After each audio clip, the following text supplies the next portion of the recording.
بسم اللہ الرحمن الرحیم. میں سید خالد قردوسی ہوں اور آپ اسٹیٹ ویوز دیکھ رہے ہیں. عارف بہار صاحب ایک بڑا نام ہے کشمیر کا, اور تنازع کشمیر کے اوپر ان کی 2 اشرے سے جو ہم ان کو سنتے ہیں, ہم ان کو پڑھتے ہیں. آج خوش قسمتی سے ہمارے ساتھ موجود ہیں, آزاد کشمیر سے ان کا تعلق ہے, مظفر آباد پریس کلب کے جو وہ سابق صدر ہیں. اور ابھی جو آزاد کشمیر کے اندر سچویشن ہے اس میں ہم ان سے بات کریں گے کہ ایک عام آدمی, ایک وہ لوگ ہیں جو دھرنے میں ہیں اور ایک وہ لوگ ہیں جو گورنمنٹ میں, اور درمیان میں جو لوگ اس سارے معاملے میں ابھی نہ دھرنے میں نہ گورنمنٹ سائڈ پہ عام لوگ ہیں, وہ کیا فیس کر رہے ہیں اور آنے والے الیکشن میں کیا ہونے جا رہا ہے. خوش آمدید عارف بہار صاحب. بہت شکریہ قردوسی صاحب. سب سے پہلے تو یہ بتائیں کہ کیسی گزر رہی ہے مظفر آباد میں آپ کی بغیر انٹرنیٹ کے اور ایک لاک ڈاؤن کسی کیفیت میں, آپ کیسا فیل کر رہے ہیں؟ ایسی کیفیت ہے جی کہ آج سے 20-25 سال پیچھے ہم چلے گئے ہیں کہ فیکس کے زمانے میں کہ اتنی سہولت ہمیں فون کی حاصل ہے کہ ہم فیکس کر سکتے ہیں.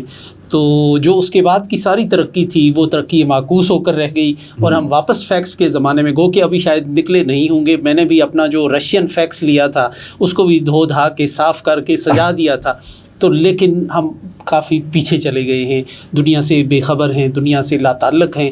جو ایک خبر کا ایک فلو ہوتا تھا, جو کنیکٹ ہونے کی ایک سہولت ہمیں دنیا سے ملی تھی, اور وہ سہولت صرف ایک عیاشی نہیں تھی, سکرولنگ کی حد تک نہیں تھی. وہ سہولت اس کا یہ مطلب تھا کہ آپ کا روزگار اس کے ساتھ وابستہ ہو گیا ہے. آپ دیکھیں کہ آج کی صحافت کا تصور بھی نہیں کیا جا سکتا, تو وہ ساری رول بیک ہو گئی ہے یا رک کر رہ گئی ہے. جی, اسٹوڈنٹس کا معاملہ, آن لائن کام کرنے والوں کا معاملہ ہے, سیاحت کا معاملہ ہے, ایون بزنس کا, کاروباری طبقے کا معاملہ ہے. تو سفر کر رہی ہے آزاد کشمیر کی کمیونٹی ان بندشوں سے, ان پابندیوں کی وجہ سے کہ جو شاید اگر نہ لگتی تو کچھ بھی نہیں ہونا تھا. اچھا دیکھیں, ابھی چونکہ گورنمنٹ نے جو دھرنے والوں نے نا, یا جیک نے دی تھی 9 جون کی کال, لیکن جو کارروائیاں شروع ہو گئی وہ 5 جون سے ہو گئی, اور اس کے بعد جو ہے نا راولا کوٹ اس کا مرکز بن گیا.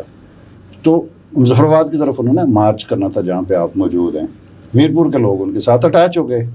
مظفر آباد میں یہ پوزیشن ہمیں نظر آئی کہ وہاں پہ پرامن ہے. تو کیا آپ کو لگتا ہے کیسا رہا ہے مظفر آباد؟ مظفر آباد کو مینیج کیا گیا ہے, انتظامی طور پہ مینیج کیا گیا ہے. راولا کوٹ کی اس کو ایک الگ حکمت عملی کے ساتھ ڈیل کرنے کی کوشش کی گئی.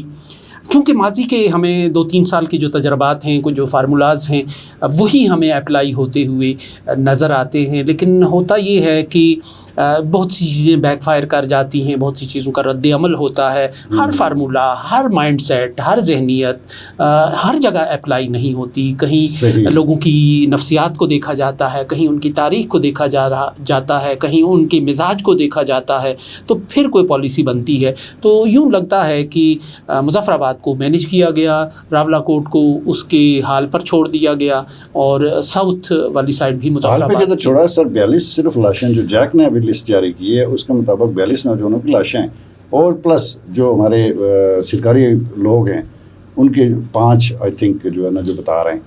مظفر آباد کے اندر 22 نوجوان کرش ہوئے ہیلی کاپٹر کے اندر. تو یہ تو نارمل نہیں ہونے, یہ کیا پالیسی رہی جس کی بنیاد کے اوپر یہ سارا ہو گیا؟ کچھ بھی نارمل نہیں ہے آزاد کشمیر میں. میں آپ کو بتاؤں کہ آزاد کشمیر کی جو انتخابات ہیں, 1990 کے انتخابات میں نے پروفیشنل انداز میں کور کیے. 85 کے انتخاب میں شعوری طور پر حصہ لیا, اس کو دیکھا, اور 90 سے میں نے آزاد کشمیر کے انتخابات پر لکھنا شروع کیا, اس کو کسی نہ کسی انداز سے کور کرنا شروع کیا, پھر بولنا شروع کیا. تو یہ جو ہمیں آج کیفیت نظر آتی ہے یہ بالکل ایک نئی کیفیت ہے کہ جب انتخابات ہو رہی ہیں لیکن انتخابات کی طرف عوام کی توجہ نہیں ہے. عوام کی توجہ کہیں انتخابات سے باہر کے ایک دھرنے پر ہے, ایک میدان پر لگی ہوئی ہیں ان کی نگاہیں, اور ہر آدمی دوسرے سے یہ سوال پوچھتا ہے کہ راولا کوٹ کا کیا ہوگا, اس کے بعد کیا ہوگا, اس کو کیسے ہینڈل کیا جائے گا. تو جو آپ نے سب اچھا کی بات کی تھی یا اس کے حال پر چھوڑنے کی, تو وہ ایک مائکرو مینجمنٹ کی جو ایک پالیسی ہے اس کے تحت راولا کوٹ کو کسی اور انداز انداز سے ڈیل کرنا ہے، مظفر آباد کو کسی اور انداز سے ڈیل کرنا ہے، اور میر پور کو مظفر آباد کے سٹائل میں ڈیل کرنا ہے، تو لیکن جو جذبات ہوتے ہیں ان کی مینجمنٹ نہیں ہوتی. یہاں یہ لگتا ہے کہ کیل سے بھمبر تک جو آزاد کشمیر کے نوجوان کا، فرسٹریٹ نوجوان کا، مسائل زدہ نوجوان کا جو مائنڈ سیٹ ہے، جو ذہنیت ہے، جو تار ہے، وہ جڑ کر رہ گئے. اچھا، آپ نے چونکہ مقبوضہ کشمیر کو بھی بہت زیادہ کور کیا، لکھا اس کے اوپر، اور بچپن سے آپ کی باتیں پڑھتے ہیں، کالمس پڑھتے ہیں، تو یہ بتائیں کہ کیا وہاں پہ الیکشن جو تھے اسی طرح کا ماحول کا شکار ہوئے 87 88 میں، اور پھر اب وہ ماحول ہم اے جے کے میں دیکھ رہے ہیں جس میں کنفیوژن ہے کہ الیکشن ہوں گے نہیں ہوں گے، 4 دن رہ گئے ہیں، 3 دن رہ گئے ہیں، 4 دن رہ گئے ہیں، تو آزاد کشمیر کے اندر وہ ماحول ہی نہیں ہے. گردیش صاحب، انتخابات کے ساتھ یا کسی حالات و واقعات کے ساتھ جب عوام کے جذبات کے تار جڑے، الیکشن میں ہمارے ہاں دھاندلی ہونا، کسی ایک جماعت کو آگے کرنا، کسی کو پیچھے کرنا، یہ کبھی کوئی ایشو نہیں رہا. لوگوں نے اس پہ کبھی کوئی اتنا رد عمل ظاہر نہیں کیا. 87 کے انتخابات میں ہمیں ایک نظر آتا ہے کہ جب بلدیاتی انتخابات میں ایک دھاندلی ہوئی، سکندر حیات صاحب وزیر اعظم تھے، کس حد تک اس کے الزامات درست تھے وہ الگ بات ہے، جس میں کہ ایچ خورشید صاحب، سردار ابراہیم خان صاحب لیڈ کر رہے تھے کہ ان بلدیاتی انتخابات کے خلاف دھاندلی کو. تو کہیں ایک ریئیکشن ہمیں بعض جگہوں پہ آزاد کشمیر میں نظر آ رہا تھا، لیکن اس کے بعد سے یہ کوئی اتنا بڑا ایشو رہا نہیں ہے کہ انتخابات میں کیا ہوتا ہے. لیکن جب کسی ایک عمل کے ساتھ، سیاسی عمل کے ساتھ لوگوں کے جذبات جڑ جائیں تو پھر وہاں ایک صورتحال مختلف ہو جاتی ہے. آج جو آزاد کشمیر کا موجودہ ماحول ہے، اس میں آزاد کشمیر کے نوجوان کے، عام آدمی کے جذبات اس کے ساتھ وابستہ ہو گئے ہیں، منفی انداز سے یا مثبت انداز. صحیح. اچھا، تو کیا آپ کو لگتا ہے کہ 27 کو چونکہ الیکشن اناؤنس ہے، تو دوسری طرف دھرنے والوں کی طرف سے بھی یہ بات کی جا رہی ہے کہ اس الیکشن کو آگے کریں، اس کو ڈونگ الیکشن نہ بنائیں، متنازع الیکشن نہ بنائیں، تو آپ کو لگتا ہے کہ کوئی ایسی پالیسی کسی جگہ پہ ہو سکتی ہے کہ اس الیکشن کو آگے لے کے جایا جائے اور ایسا سازگار ماحول کے دوران کیا جائے؟ چونکہ بیک ڈور ڈپلومیسی چل رہی ہے دھرنے والوں کے ساتھ مقتدرہ کی. حقیقت تو یہ ہے کہ یہ جو بیک ڈور ڈپلومیسی ہے، جس نے بھی شروع کی ہے، جو بھی اس میں حصہ لے رہا ہے، میں یہ سمجھتا ہوں کہ موجودہ حالات میں آزاد کشمیر کے عوام کا مسیحا ہے. وہ ایک خوشگواریت کا ایک موجودہ ایک پجمردگی کے ماحول میں، مایوسی کے ماحول میں ایک خوشگوار اور تازہ ہوا کا ایک جھونکا چلا ہوا ہے. اس لیے لوگوں کے جذبات اس چیز سے بھی جڑ کر رہ گئے ہیں کہ کیا ہوتا ہے، اور پرامن انداز سے، جیسے ہمارے بچوں کا پہلے وہاں لہو بہا، جس بھی طرف سے لہو بہا، وہ سارے ہمارے اپنے لوگ تھے. اپنی سوسائٹی، چھوٹا سا معاشرہ ہے، اور درد و کرب محسوس ہوتا ہے ہر شخص کو. تو بالکل اس ماحول میں جو بھی ٹریک 2 کی بات کرے گا، مفاہمت کی بات کرے گا، امن کی بات کرے گا، صلح جوئی سے اس مسئلے کو حل کرنے کی بات کرے گا، وہ یقیناً عوام کے زخموں کے اندمال کی بات کر رہا ہے، وہ ان پر پھاہا رکھ رہا ہے، مرہم رکھ رہا ہے. تو ہر بندے کی یہ دعا ہے آزاد کشمیر میں کہ یہ جو موو چلی ہے پس پردہ، یہ کسی منزل تک، کسی منطقی انجام تک پہنچے. صحیح. اچھا، تو یہ بتائیں کہ جو آزاد کشمیر کے اندر اس وقت ہم اسی واپس آتے ہیں کہ ایک تو ہے انٹرنیٹ کی بندش، خوراک کی بندش ہے، اور اس طرح کے دیگر مسائل کا سامنا ہے.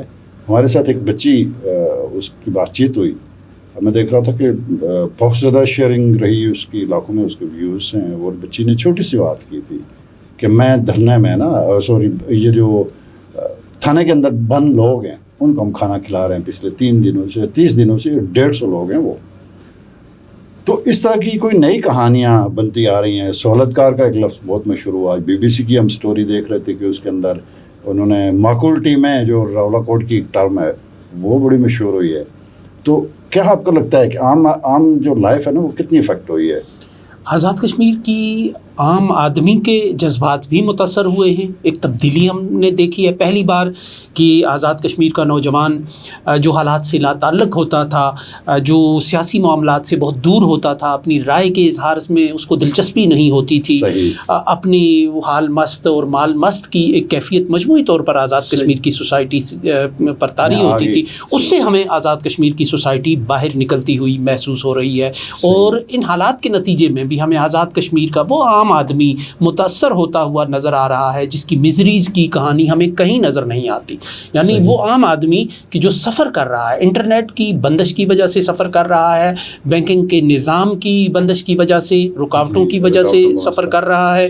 آپ اس کاروبار کی بندش ہے، سیاحت کی جو متاثر ہونے کے نتیجے میں جو ایک صورتحال پیدا ہوئی، اور اس ہر بات کی زد جو ہے وہ آزاد کشمیر کے عام آدمی پر، اس معاشرے کے عام آدمی پر کہ جو اپنی محنت سے روزگار کماتا ہے اس پر پڑتی ہے، اس کے روزگار پر پڑتی ہے. آپ تصور نہیں کر سکتے کہ آزاد کشمیر میں اس صورتحال کی وجہ سے کس طرح کی کہانیاں جنم لے رہی ہیں. جب یہ صورتحال بدلے گی، منظر بدلے گا، تو آپ کو عام آدمی کی جو مزریز ہیں جو بہت کم نیشنل میڈیا میں رپورٹ ہوئی وہ آپ کو صاحب چونکہ آپ ذرا صحافی ہیں اور آپ نے اس طرح کے بہت سارے ایونٹس کور کیے جو انیویل ہیں، منفرد ہیں. یہ جو معاملہ ہے اس کو AJK کے اندر کے صحافی سارے ہمیں بالکل وہ لگے کہ ان کی زبان بندی ہے. ایک تو چلیں انٹرنیٹ ہو سکتا ہے لیکن وہ کسی دوسرے میڈیم میں بھی اپنی کوئی رپورٹ نہیں کر رہے. جو نیشنل میڈیا ہے وہ حکومتی جو بیانیہ ہے اس کو لے کے چل رہا ہے، پبلک کی بات ہی کوئی نہیں سن رہا. لیکن دوسری طرف جو سوشل میڈیا ہے وہ پبلک کی بات پوری دنیا سنا رہی ہے اس کو. تو اس بندش کا کیا پھر فائدہ ہوا؟ جی یہی منطق ہمیں سمجھ نہیں آ رہی. اس کی ساری زد جو ہے، یعنی آپ خود ساری صورتحال پر نظر رکھے ہوئے ہیں، کور کر رہے ہیں، تبصرہ کر رہے ہیں. آپ مجھے یہ بتائیں کہ راولا کوٹ دھرنے کی کون سی تقریر ہے جو آپ تک نہیں پہنچی؟ کون سی خبر آپ تک نہیں پہنچی؟ پورے آزاد کشمیر کی تو چلیں وہ تو ہٹ کے ہے اس سے، لیکن جس چیز کو آپ روکنا چاہتے ہیں، جس فلو کو آپ بند کرنا چاہتے ہیں، روکنا چاہتے ہیں، خبر کا، ابلاغ کا ایک بحران پیدا کرنا چاہتے ہیں، وہاں کی کوئی خبر آپ باہر آنے سے نہیں روک سکے. تو نتیجتاً ان ساری پابندیوں کی جو زد ہے وہ آزاد کشمیر کے عام آدمی پر پڑی. آپ کہتے ہیں کسی کا بھی دعویٰ ہو سکتا ہے کہ راولا کوٹ میں بیٹھے ہوئے 40,000 لوگ ہیں، 50,000 لوگ ہیں، تو آزاد کشمیر کی مجموعی آبادی کم از کم 38-40 لاکھ ہے. تو آپ دیکھیں آپ پھر باقی لوگوں کو کس بات کی سزا دیتے ہیں؟ ظاہر ہے عام آدمی کا تعلق ایکشن کمیٹی سے تو نہیں ہوتا، عام آدمی کا تعلق کسی سیاسی جماعت سے بھی نہیں ہوتا. وہ تو اپنے ایک روزگار رزق کے ساتھ وابستہ ہوتا ہے، جو کام کرنا چاہتا ہے، جو پروفیشنلز ہوتے ہیں. جیسے ہمارے صحافت بالکل ہی ایک انداز سے مفلوج ہو کر رہ گئی ہے. مقامی اخبارات، آپ ایک مقامی اخبار کے ساتھ وابستہ رہے ہیں طویل عرصے تک، آپ دیکھیں ان کا رزق روزگار جو ہے وہی اپنی سوسائٹی ہی ہوتی ہے کہ جہاں کوئی انڈسٹری تو ہے نہیں ہے، لیکن بہرحال یہی اشتہارات ہوتے ہیں، لوکل اشتہارات ہوتے ہیں، کچھ اور ذرائع ہوتے ہیں، PID کے اشتہارات ہوتے ہیں. لیکن وہ آپ دیکھیں وہ انڈسٹریز کی حد تک تو نہیں ہے اتنی منظم کوئی، لیکن 20 لوگ، 10 لوگ، 15 لوگ ہر اخبار سے وابستہ ہیں. جی تو وہ صنعت بیٹھ گئی ہے. تو اس سے آپ اندازہ لگائیں کہ کس طرح آزاد کشمیر کے عام آدمی نے سفر کیا ہے. اس سوشل فیبرک پوری طرح ٹوٹا ہے، وہ چاہے کلام سے ہوا یا وہ چاہے انڈسٹری سے جڑا ہوا ہے. بالکل یہ ہے. اور یہ ایسے زخم ہوتے ہیں کہ جن کو مندمل ہونے میں پھر ٹائم لگتا ہے، پھر وقت ہی کے دھارے پر یہ ہوتے ہیں. وقت ہی سب سے بڑا جو ہے وہ ایک مسیحا ہوتا ہے، وقت ہی ان زخموں کو بھرتا ہے. مجھے ایک بات بتائیں، یہ زخم جو ہے وہ یہ بڑے سوچ سمجھ کے لگائے جانے چاہیے.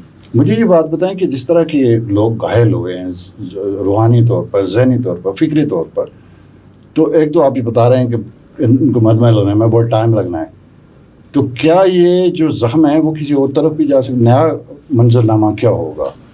دیکھیں جی ہر چیز میں خطرات موجود ہوتے ہیں.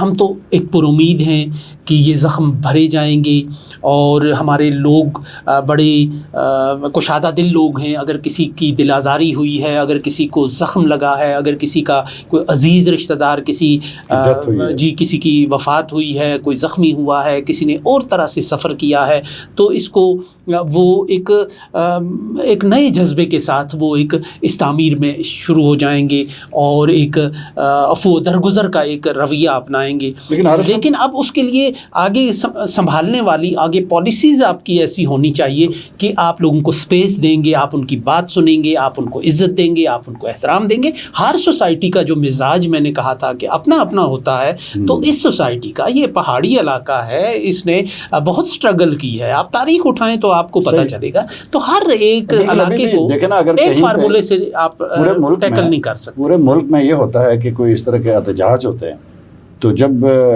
جو ہمارے انتظامیہ ہوتی ہے ان کو بھگا دیتی ہے 1 دن 2 دن زیادہ سے زیادہ. ہمیں ایک ایکسپیرینس ہوا جو سپورٹڈ ہم کہتے ہیں کہ عمران خان دھرنا، وہ بھی وہ ذرا ایک میلہ ٹائپ تھا، وہاں پہ کوئی اس طرح کی بات نہیں تھی، تو وہ 120 دن چلا. لیکن یہاں پہ تو پراپر مذمت ہے جس کے اندر لاشیں گر گئیں، وہ لوگ نہیں بھاگ رہے.